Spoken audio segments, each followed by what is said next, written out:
Hello, hello, hello, everybody. Welcome to another Amazon Seller News Live. Appreciate everybody joining me today. We've got Leslie from Riverbend, Danon from Ecom Triage, and Noah from My Amazon Guy, of course. And we've got an exciting show coming up. We're going to be talking lightning deals. We've got a cool Voice of the Amazon Seller report from Smart Scout with a lot of good data.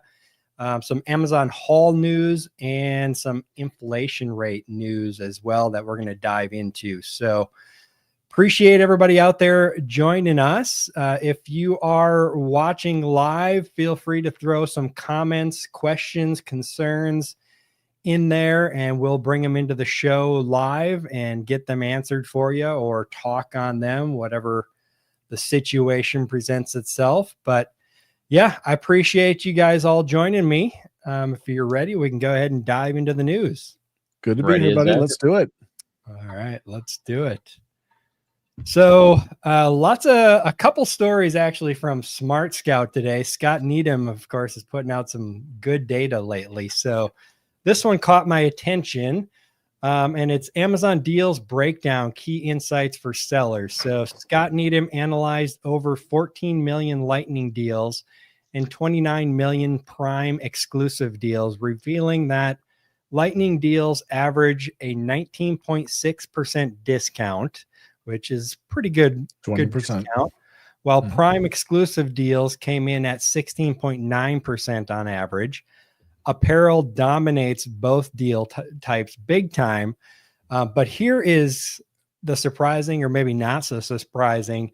Chinese sellers account for nearly 80% of all promotions that are run in those two deal types. Brands like Pretty Garden and Dream Paris use an always-on promotion strategy to drive click-throughs and conversions, a tactic also leveraged by premium brands like Jackery. Needham highlights that running frequent deals not only boosts visibility with badges, but also creates urgency, making promotions a powerful tool for Amazon sellers. So, yeah, 80% are coming from the Chinese sellers. So what do you guys think? Are the U.S. sellers in other places, Europe, Canadian, kind of missing the ball on this, or what are your guys' thoughts on these deals? I have one thought. The Chinese sellers can afford to do it. Very good thought. Yes.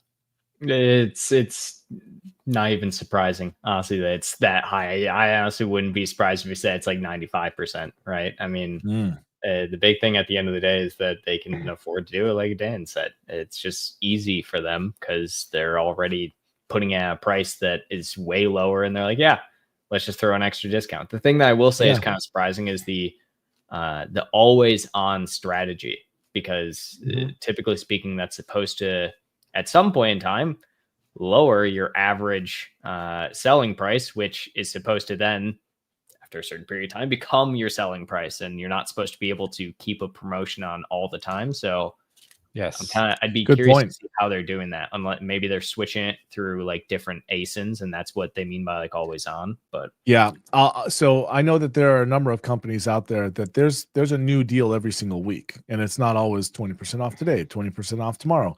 And they run through different inventory doing different deals so that they don't get caught in that, well, your average price is actually $10, not 20, so you need to sell it for 10.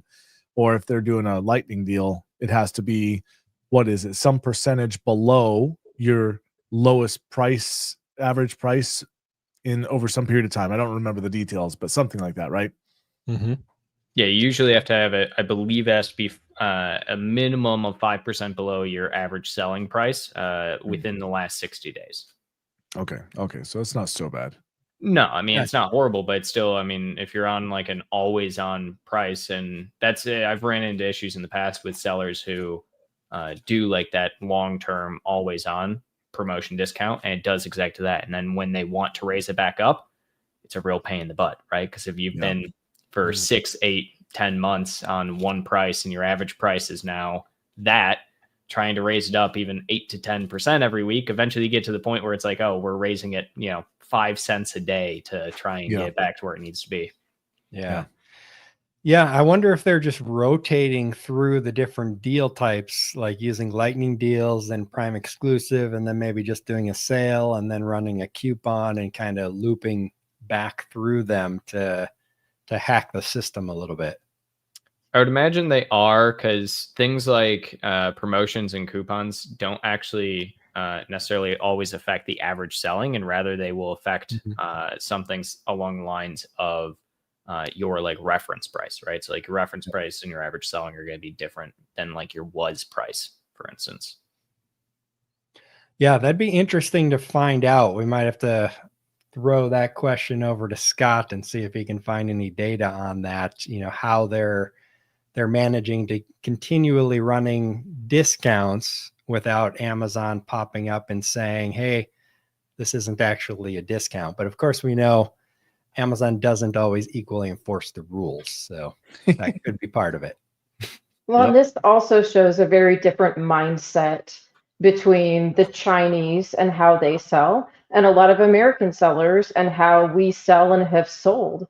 It's kind of like the Dollar Tree versus department store mindset, that sellers in the US are really trying to have value pricing. So that means they want to give a good value, but they still want to make a profit. And they want to use the discount strategically. So, you launch a product, you do a discount. You want to build subscribe and save, you do a discount. There should be a goal.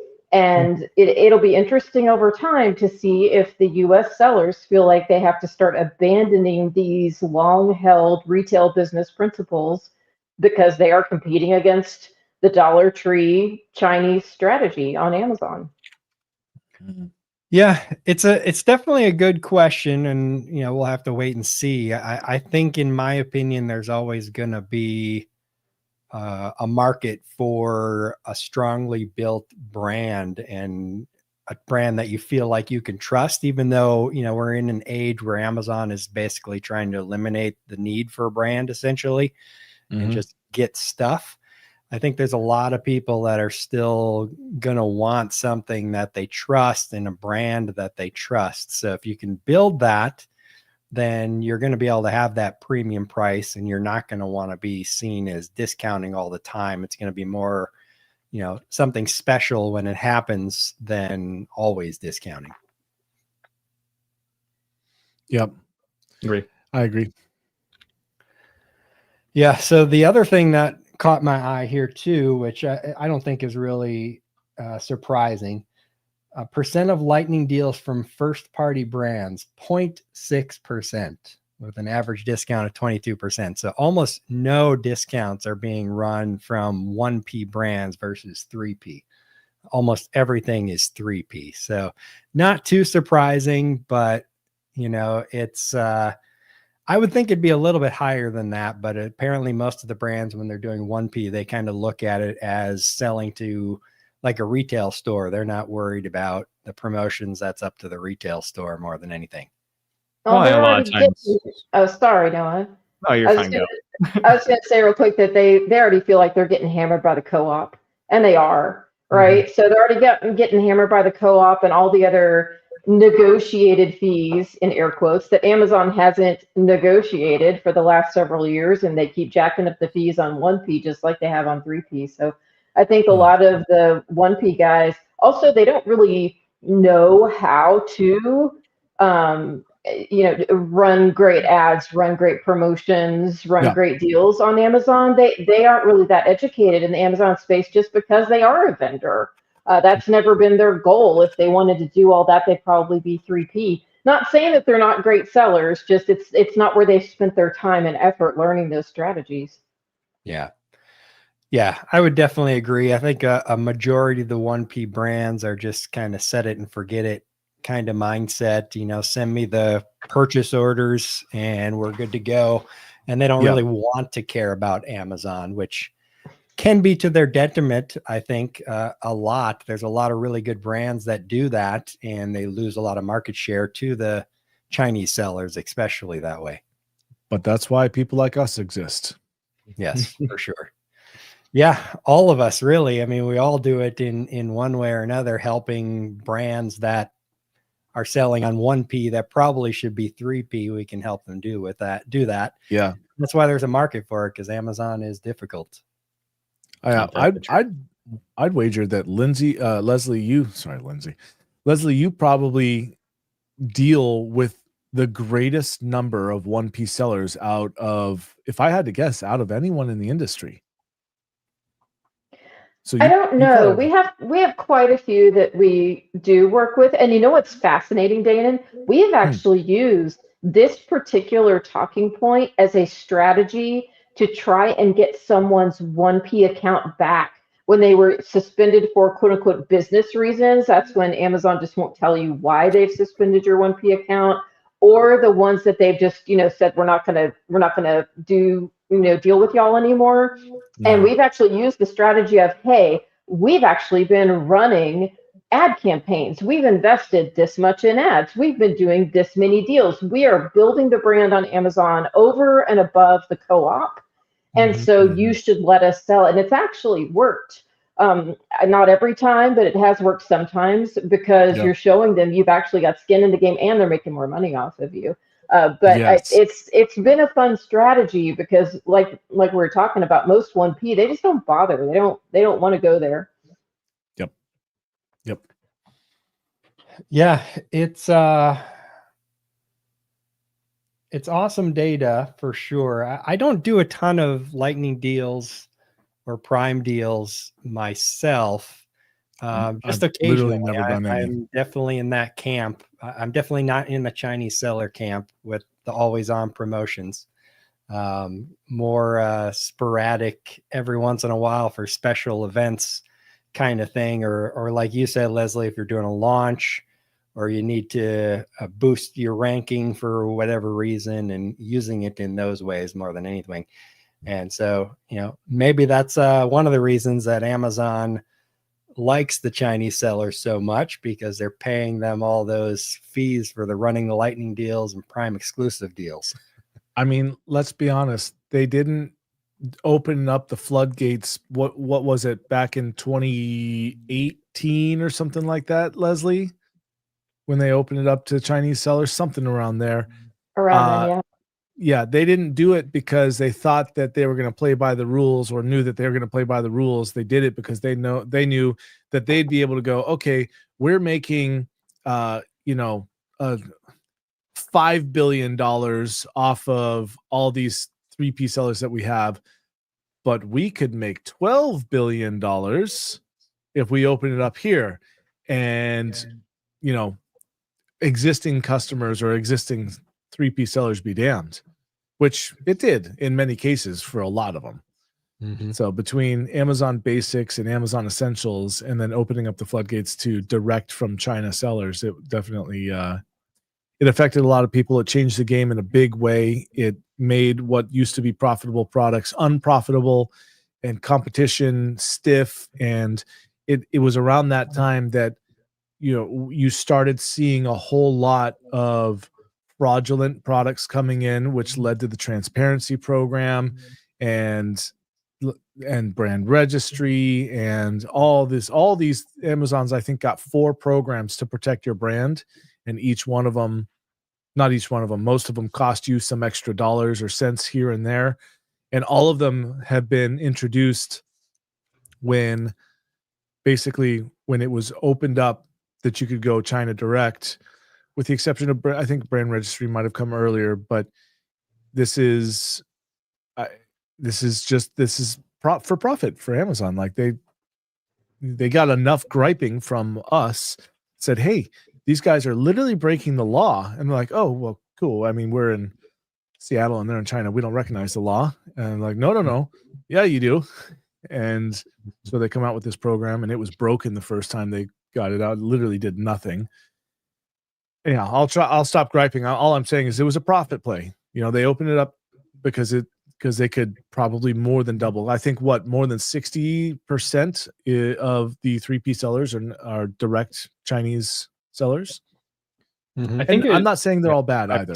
No, go ahead, Noah. Well, I to kind of agree with your point. I think it was not only a profit play, but also a market share play, right? Because back in 2018 when they had initially announced it, right, and it wasn't really until like 2019 when you started to see them come onto the market, but it was very much a situation where I think Amazon was forward thinking with it, because I will say, I think that in general, if Amazon had not opened those floodgates, someone would have, right? There would have been this change, I think, in the e-commerce marketscape, regardless of Chinese sellers coming through. We saw companies in the past, that had tried it and whatnot. I mean, there's always going to be the Sheins and everything of the world, right? But I think that there was probably backdoor talk of what company was going to allow it first and foremost, and how it was going to happen. And Amazon didn't want to lose that market share, right? Which, to be fair, they have only grown in market share since then, substantially more so. I think back in like 2018, Amazon only had just roughly under 30% of the total e-commerce market share. Nowadays, in 2024, 42% of all online sales happen through Amazon, right? So it definitely was a profit play, sure, but it's also I think Amazon could have been stagnated if someone else came in and tried to take that specific end of the market. I don't know about that one. I mean, you look at like Mexico, Mercado Libre, South America, Mercado Libre, Amazon is having trouble even getting in there and widespread adoption. So I disagree with you partially, to the degree that what it also did, and what they must have knowingly allowed, is just a flood of junk products. It changed the entire product research situation for buyers to have to become professionals at determining if this is coming from China or not. Yeah. Right. And there's been improvements for sure, but man, back in those first couple years, 3 years, there was just so much absolute junk. Batteries catching on fire. You remember the hoverboards exploding everywhere? Yeah.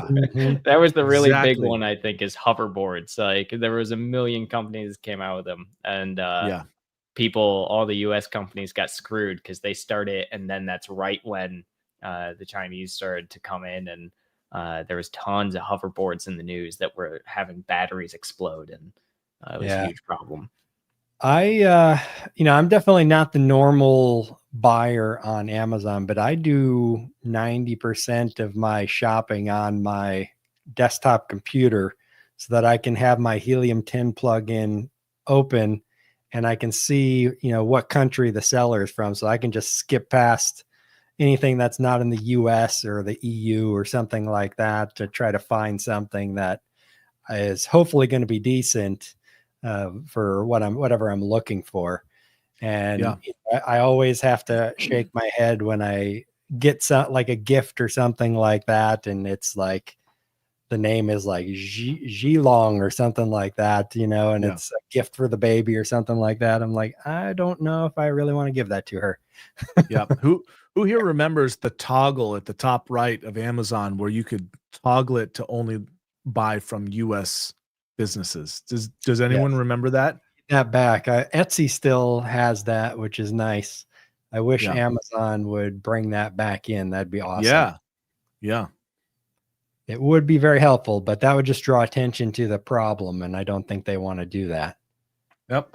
I do think that they are, though, seeing some concerns on certain categories, which I find really interesting, because when all of this started, like Dana had mentioned, they went over to China and they were helping all of the sellers over there with things that here you get no help with, and allowing a lot of suspensions to very quickly be overturned, reinstating products. Your Amazon rep in China will help you with that stuff that does not happen here. Even when it was problems with, let's say, legal issues with the product because it was violating some law here. They were just, click, click, click, helping everyone in China.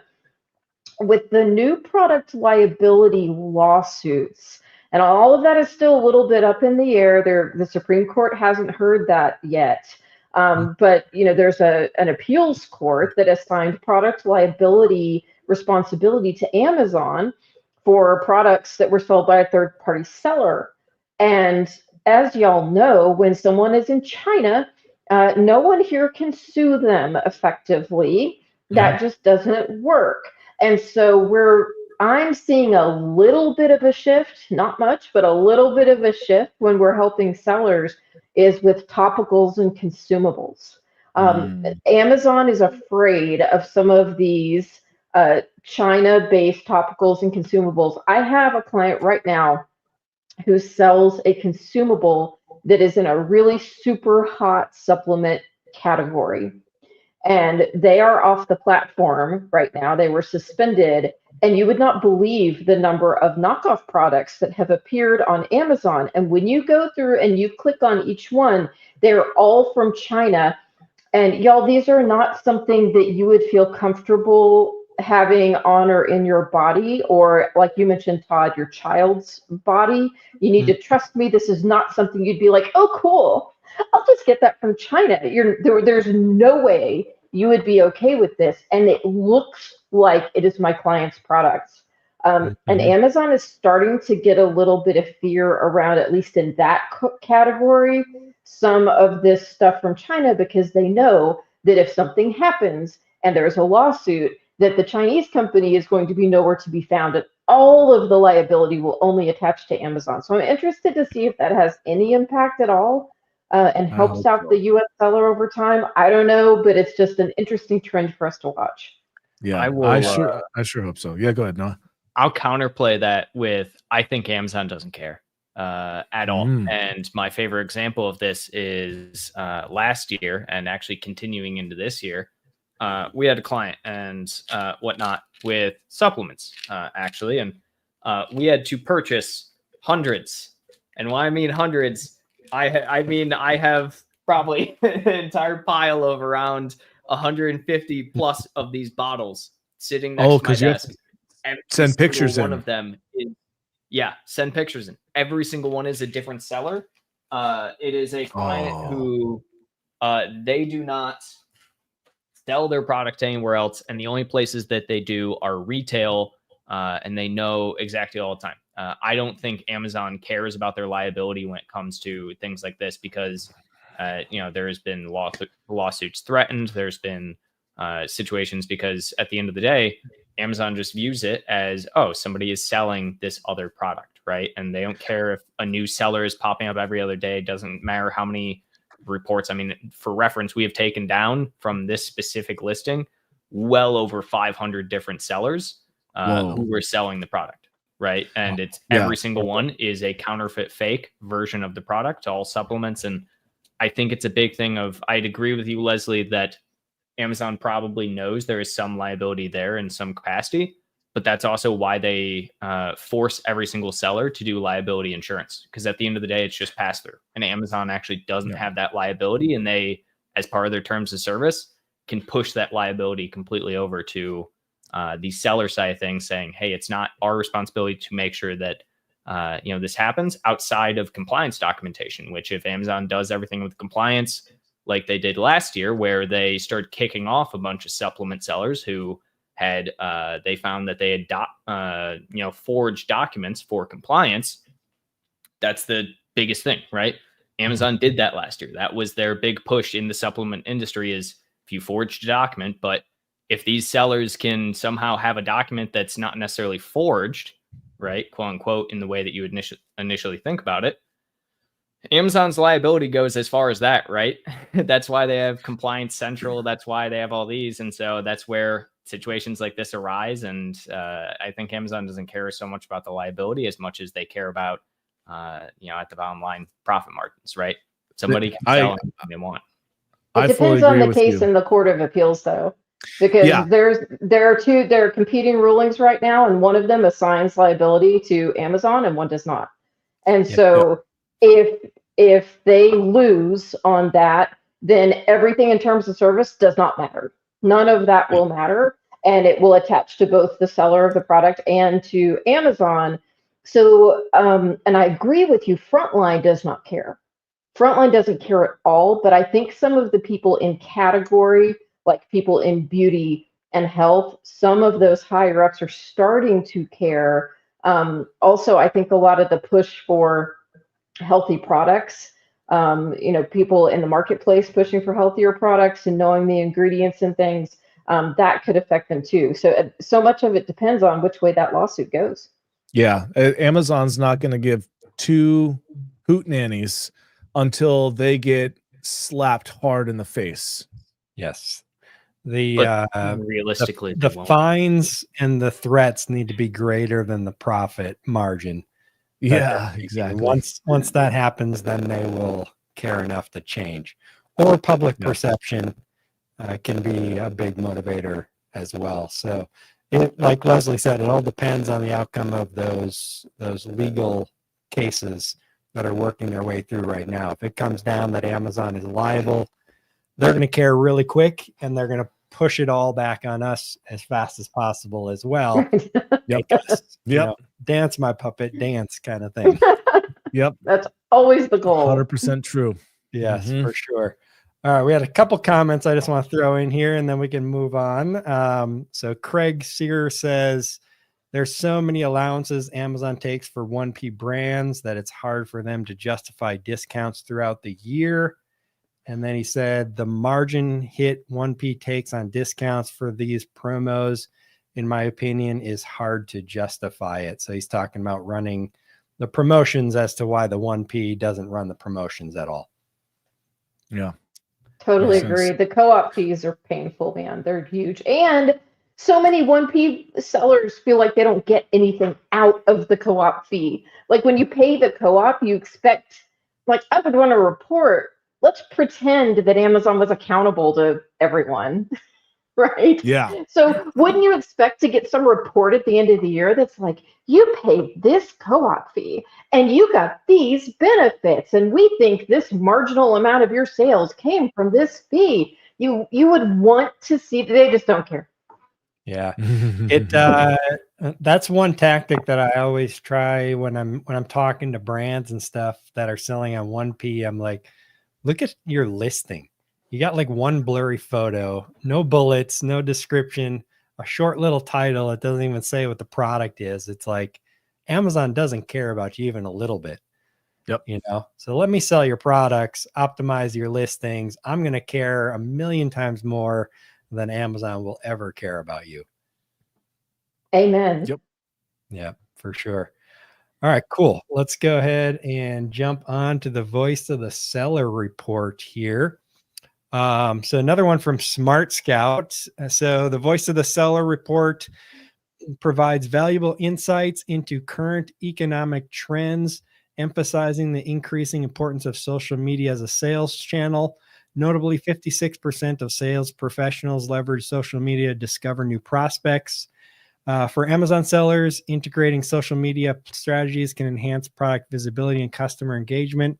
Additionally, the report highlights the significance of customer service, with 88% of customers more likely to repurchase after a positive service experience. So that one, the AI did not do very good summarizing that. So I am going to point out some of the really cool things in here myself. So what Smart Scout actually did is they sent out a questionnaire to thousands of sellers out there to get their responses on a lot of cool questions like their revenue, their thoughts on seller support, and things like that. So let's just dive into some of these and take a look. Have you guys dug through this report at all yet? No. Not at all? I'll tell you, Yeah, Scott and Smart Scout, they do their data is always so good. Yeah, for sure. So this first one here is Amazon annual revenue. So this is revenue of sellers. And so you can see a majority of sellers are making less than $100,000 a year on Amazon. So 32.4% less than 100,000. 22.4% more than 5 million. So that is kind of cool to see that size number there, which is nice. I'd wagered a lot of those are wholesale. Wholesale? I should say it wouldn't surprise me to learn that a lot of those that are doing 5 million plus are wholesale sellers rather than private label. Yeah. Probably leaning that way. And actually, they've got that on another slide here, I think, that we're going to come up to. But the other graph here, kind of cool breakdown. So 21% of sellers are private label, 28% retail ARB, 39% wholesale, 10% agency or service provider. That sort of answers the question right there. The majority of sellers are wholesale. Yes. Now, it kind of surprises me that wholesale is so much larger, more than almost double, I should say, than private label. I would have thought private label would have been higher. I think it could theoretically be, but I think a lot of people are moving more still towards that wholesale because 60% of the top 6,000 sellers on Amazon are, reseller wholessalers, right? Just from the aspect of, think about it. When's the last time you seen Nike sell their own products? It's not. It's a bunch of people who are selling it. So it's like Nike is definitely a brand doing well over 5 million, but on Amazon per year. But every single product that is sold from a wholesaler of some kind. So this graph makes a lot of sense. I think the hardest thing from working with sellers over the years is breaking that $100,000 realm, right? So that 32% is not even slightly surprising if you think about the idea of, what small percentage of brands end up, hitting over 100,000 at the end of the day. It's not really all that surprising. I would love to see this breakdown from a, what percentage of each of that 0 to 100,000 is each of the 4 types over there as well. Which I do believe they have. Ooh, we got all the data, huh? Yeah, we've got lots of different data. Let me see if we've got. I think it's somewhere in here. I remember seeing it, but let's just go through this and we'll probably come to it. So the people who responded, 86% Amazon is their main business, 13% is not. 61% that surprises me. Say they dictate their own salary, 38% say they do not. Not 100% sure what they mean by that. They're thinking that Amazon dictates their salary.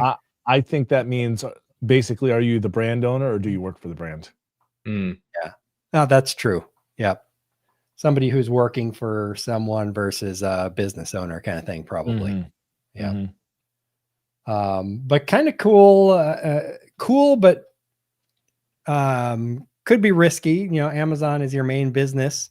So that means you live and die by Amazon changes, right? There's 4 people right here there's 4 people right here that we are in that category too, like Leslie and myself and Noah and you, Todd, we're all service providers and sellers, and so we all fit into that little. Warren Buffett, I think, has a good quote where he says, put all of your eggs in one basket and watch it very carefully.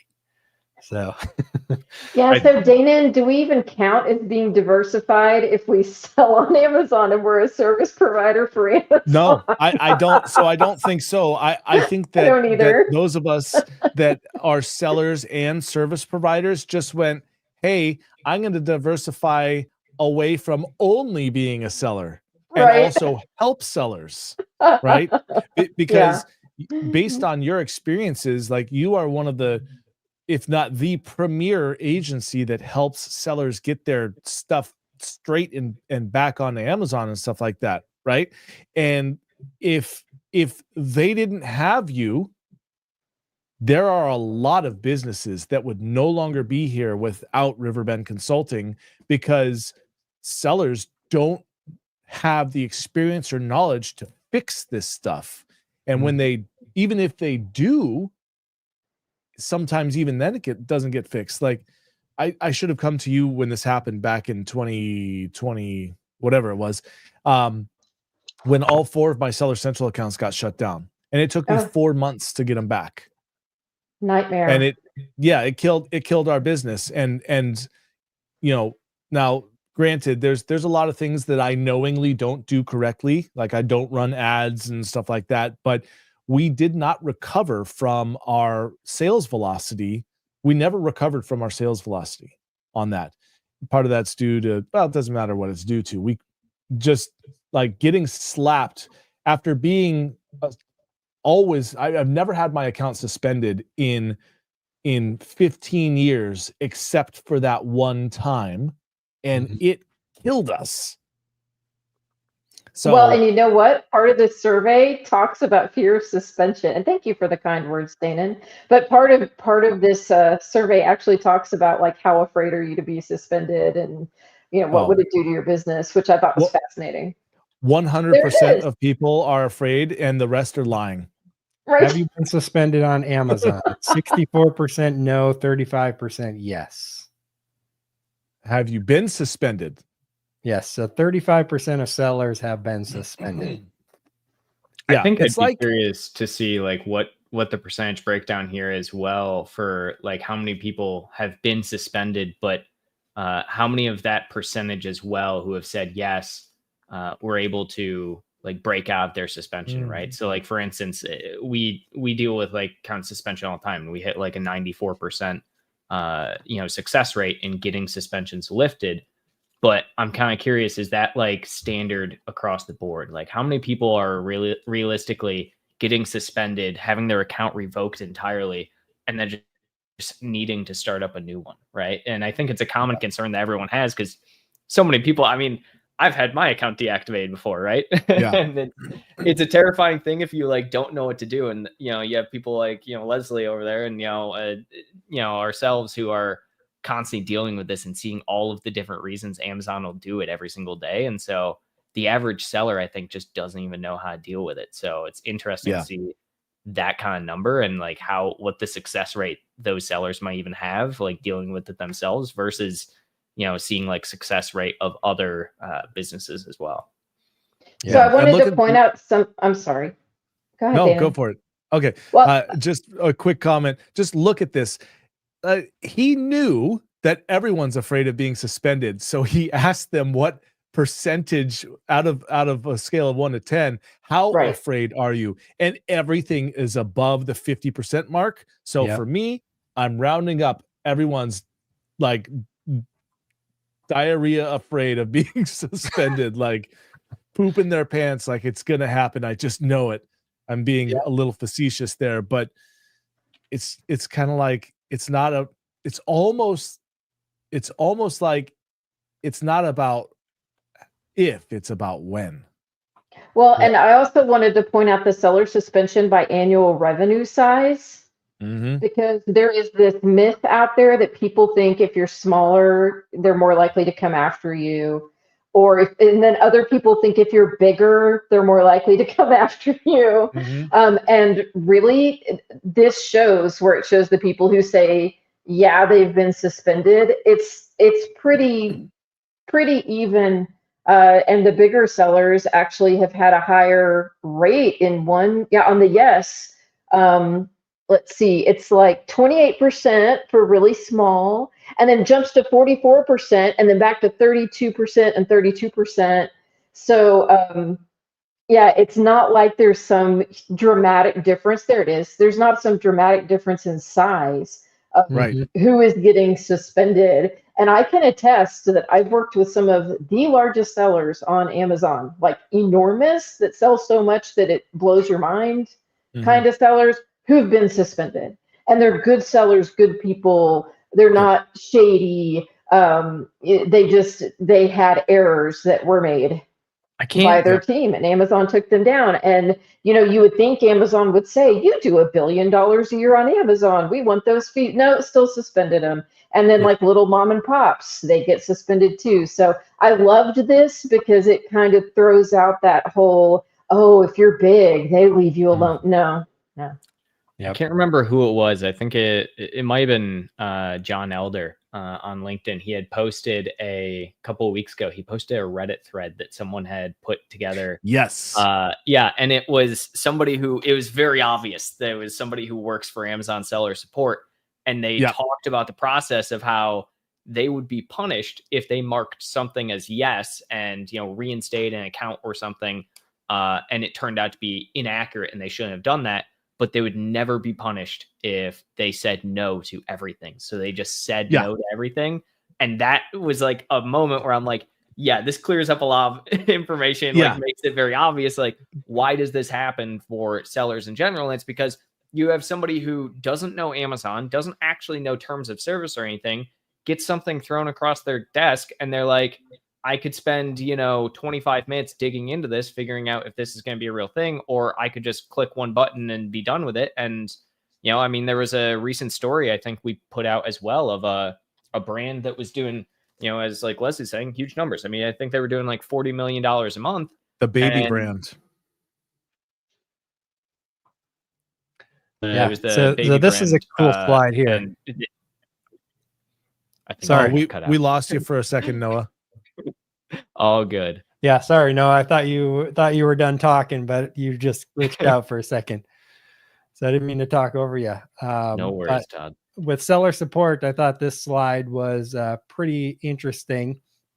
Has seller support improved or declined?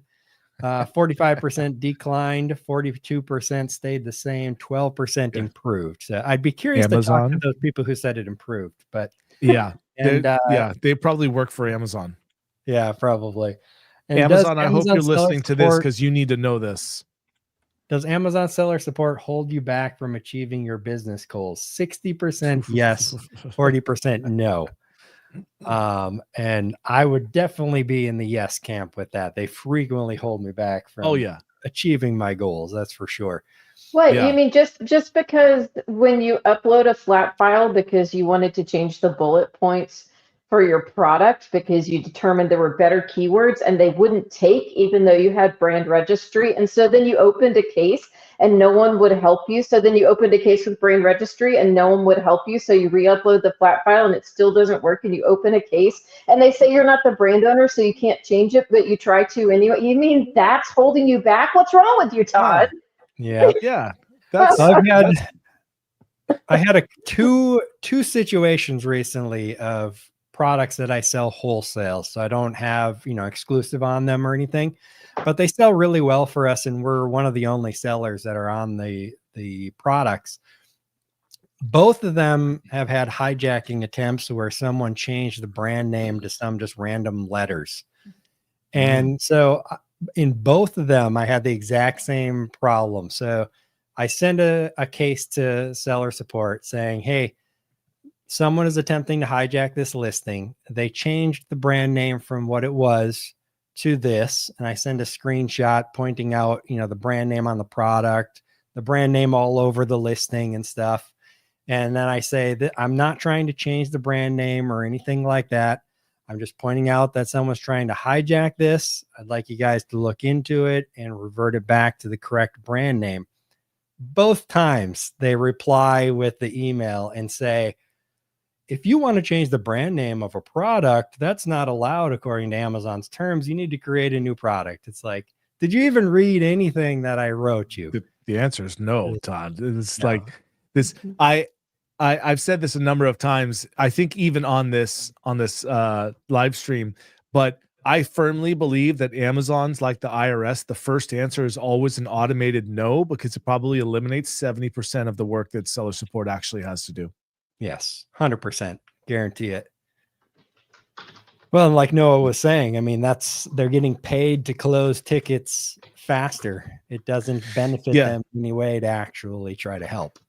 Yeah, so that was another hubbub that didn't really make it out in the news, and maybe Leslie, you may have heard of this, and no, maybe even you too. Well, Todd, who knows? But there was a team in somewhere that had the highest close rate of cases and the lowest amount of close time on cases, And it was after an investigation, like way after there was Amazon sellers up in arms, and these guys had received awards and probably bonuses for being so awesome. It was found that they were just going click, click, click, click, click, click, click, and just closing cases, no response, and just basically. And I've been the recipient of that many times on many cases where we open up a case and the next day we get a response, your case has been closed and has been completed.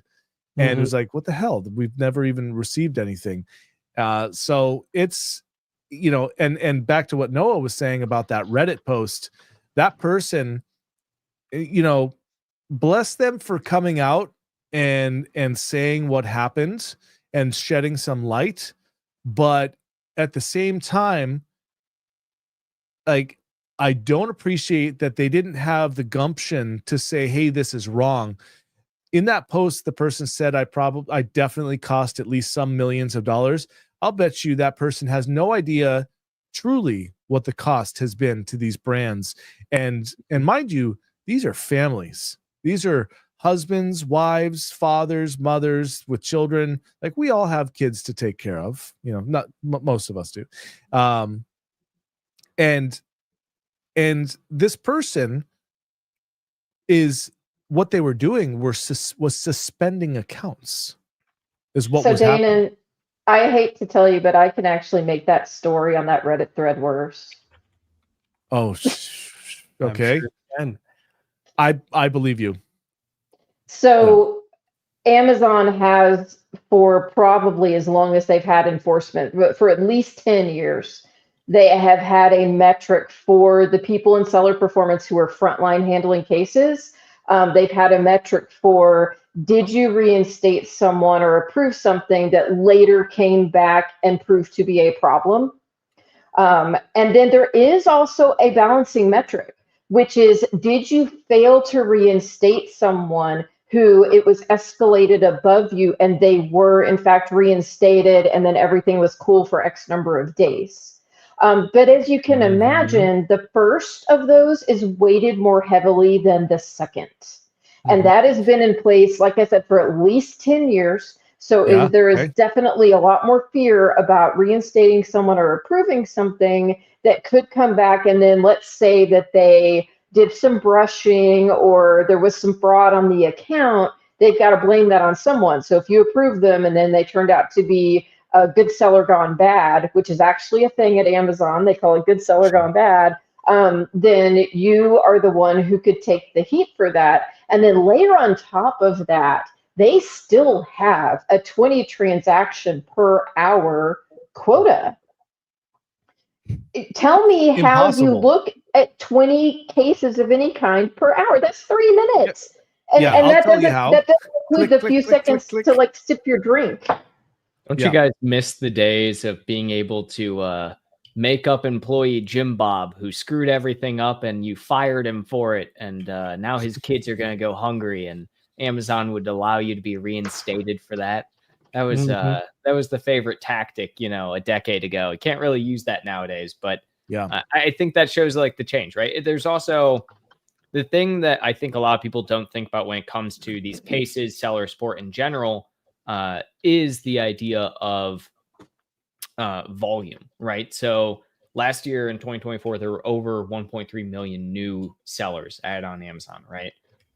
There are millions upon millions of people selling on the platform. The volume of the number of tickets that are coming in is ridiculously high. Amazon decided, hey, let's try and do something where, we help sellers or give sellers the option to get like a priority pass. That's where SAS came out, right? And you could get your own rep to solve things. But SAS for like the first 12 months was really, really good. And now it's just back to where it is, where essentially the difference being is that now you're essentially just talking to another person who has no idea what they're actually doing, has no authority to do anything. But hey, at least you can talk to someone on the phone whenever you feel like it. And a dedicated person. Yeah. Yeah. But the reality is it's glorified seller support now. And I don't think it's ever going to change, because the actual manpower resources that it would take to solve the problem that sellers have with seller support is not feasible from any business perspective at the end of the day, right? And training them to be able to understand every single situation. No, you're probably right. However, on the flip side of that, if you had a support system that actually supported, you would probably decrease the volume of cases by 70%. Sure, I think that's more of a situation of it's not Amazon needs to fix its own system. I mean, think of how many cases you put in that Leslie said best earlier. You shouldn't have to submit a support case for updating bullet points on a listing that you very clearly own and are brand registered for, but sadly we do. That just has to do with Amazon's own system being archaic, and they haven't actually updated the back-end UI in 2 decades, and so it's impossible to get anything through. Amazon, if they felt like it and they felt like it was actually going to solve something and it was actually going to be profitable for them, because that's what it comes down to. Amazon cares about profits at the end of the day. And, you said that earlier, Dane, that's what they care about. And this is an area where they're not going to make profit. There is no net ROI for them in solving this problem. I know. I think they literally don't. I think they literally don't understand how to reduce contacts. I think that if they went to people like the 4 people sitting on this screen right now, and they said, we need to reduce contacts by 20%, we could give them a list of projects that would be short-term and small investments. And then we could give them a list of projects that are longer-term, bigger investment that they could use to. So I'm sure y'all have all seen, there's this thing that they started where they call it dispute-only appeals. So like if you sold something that's a restricted product or they flagged that way, the only way you can appeal it anymore is to say, I didn't do it. And not everything is that black and white. And then if you did do it, they just won't entertain an appeal. All that does is actually increase contacts outside of normal channels. It might reduce contacts to seller performance through account health. It increases contacts that are calls to account health.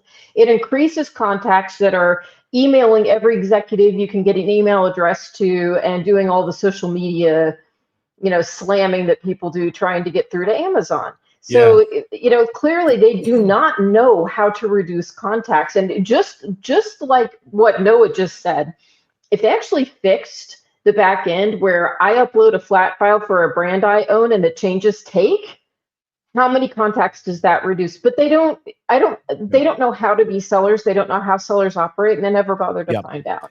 Mr. Jassy, I'm available for hire to come fix your shit.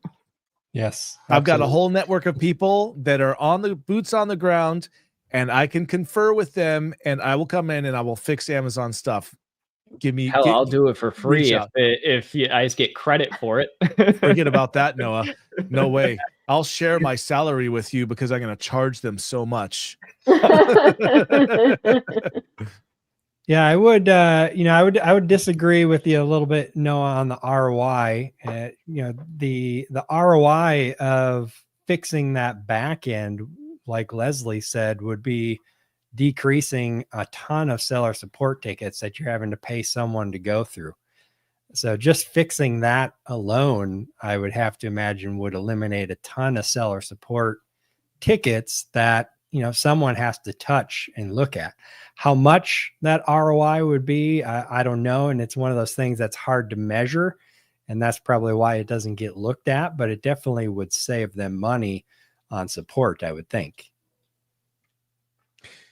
I actually would go and work at Amazon if they gave me the opportunity to help, like knowingly gave me the opportunity to help fix this system. I would absolutely go there and do my damnedest to make it so that it was easier for Amazon and better for sellers. And I actually think they need somebody like us. They probably need a team of people like us to go into certain areas of Amazon because, it could be fixed. It could be improved significantly, and it would make everything better. Amazon would operate more smoothly. Sellers would sell more smoothly. Money would flow more smoothly to everybody. I feel like I just said I've got the world's answers. All you need is me. We can always dream to live in paradise. I know. But I'll try to look at the bright side of things. So real quick, we can touch on this one. What is the hardest part about selling on Amazon? So 24% said account health, 8% advertising, 36% competition, and 31% increasing fulfillment fees. I can agree on the increasing fees. I hear the competition thing all the time, and anyone who genuinely says like competition is the hardest part of selling on Amazon, to me that just says they are a very Amazon centric business and brand. Obviously Amazon is getting more saturated. There's more competition. We talked about the Chinese seller, but Amazon isn't as hard from a competition standpoint as I think people realistically make it out to be. Like, yes, it's harder from a conversion standpoint. It's harder to get seen, harder to get known, but Amazon actually at the end of the day is not all that much harder than, say, getting your product put into a Walmart and getting your product sold in a Walmart, right? It's not harder than opening up and branding yourself in some capacity. It all comes down to brand identity and conversion. So when people say something like competition, I think they actually mean pricing and trying to be the person who wins on conversion compared to someone else, especially in the day of the Chinese seller. Because competition is always going to increase in the market, right? Competition is always going to be hard. It's always going to be harder to be the cheaper option, the better option. But from a total aspect of it being like the actual hardest thing, I think competition is just a part of business, right? You never get into, there's no business in this day and age that there isn't competition in some capacity. So it's almost like a, oxymoron to say it's like the hardest part, in my opinion, because it's like, it's just a part of business, right? That has to be there at the end of the day. And it'll always occur. Yeah. At some point. Well, and you got private label far and above every other issue there lists competition. 46.8% competition is the hardest part about selling on Amazon for private label. It's just market saturation across products at this point, right? Yeah. It's hard to break into any niche. Wholesale and retail arbitrage, you care a little less about the competition. You're more focused on, just selling the product, not so much worried about the competition. So it's the fees for wholesale and retail arbitrage that hurts the most. Yep. I think my favorite example of this was I worked with a client years ago who they sold a bamboo bread box. And they were constantly complaining about competition and not being able to compete when their product was roughly $30. And it was essentially an exact identical. It was a white label product and it was exactly identical to 10 other brands that had the exact same product. They were all cheaper. And it's like, I know your this problem brand. isn't really competition there, right? It's your product and what you're choosing to sell more than anything. Yep. For sure. And that's where differentiation comes into play. And so you can evolve your products, or you can add things to there to improve, like the day, you remember the days of eBay, I mean, it's still around, where you can either go on eBay and for $200 buy a GoPro, or for $215 or $230 get a GoPro with 3 filters and a floaty thing and a selfie stick and all this stuff. And you'd be like, oh, I'll go for that. They make another $3, but also get the sale, Yep. Or you do something totally new. So I've got a buddy, his name's Maurizio. I think his company is IDW Innovations. And that's what he does, is he takes a product and he's always going, okay, this, now this, and then release this, and then release this. And so the products that he produces for people are always one step ahead of the competition. And if you think about it, that's what they do in software and electronics, right? We could have the most mind-blowing electronics from Apple or Microsoft to this day, but that's not profitable for them to give us the best stuff and the competition, there's this I'm better. And so you make more profit on selling to these people that go, well, I've got to have the latest and greatest. So let me get the iPhone 16, 17, 18, 19, 20, Yep. And that you can use the same thing on your products. Yeah, I'll date myself a little bit, but I remember in the beginning with the browser wars, the internet browser wars, you had Internet Explorer, Google Chrome, Firefox, and they would be like Internet Explorer 1, Google Chrome 2, and then Firefox 3, and then all of a sudden like Chrome 100. They just skipped like all the numbers. They're like, we're just going to go way up 100. We're so much better than those other guys way back there at 10. But similar thing, you're always incrementally improving, but yeah, to stay ahead you got to stay ahead of the competition, right? Every product has a life cycle, and so you need to be changing, improving your product and making a better product. You can't just lay back and rely on the same product forever and expect that the competition isn't going to come in there, erode your profits, and eat your sales share. It's just a part of doing business. You always got to be improving, innovating, and coming up with the next thing. Yep. Agreed. I sent Asen in there, Todd and whatnot. And that's my favorite example I always use is Ghirardelli chocolates, chocolate sauce. If you guys don't know, for years, it's been sold by, before Amazon released that thing where listings could be taken over by brands and everything. The way that this guy essentially owned the entire market of Ghirardelli chocolate sauces is simply by just adding a metal spoon to the sauce. And so he owned all of the Ghirardelli listings with a single metal spoon. And it got to the point where, so that metal spoon, that was his differentiating factor. And that was enough for him to constantly win buy box or constantly win sales and everything, to the point that now he is the sole seller of all Ghirardelli chocolate sauces on Amazon. So it's pretty funny to always see something like this. Nice. And technically, if someone tried to do that today, that would be a violation of Amazon's terms, right? So he's got a nice garden there that nobody else can recreate at this point. Very cool. All right, guys. Well, this has been a fun episode. I appreciate you guys joining me, and I appreciate everybody out there watching and joining us as well. We do this every single Friday, so join us next Friday as well, and we'll dive into some new topics. So with that, everybody have an awesome weekend. All right. See you, everyone. Thank you.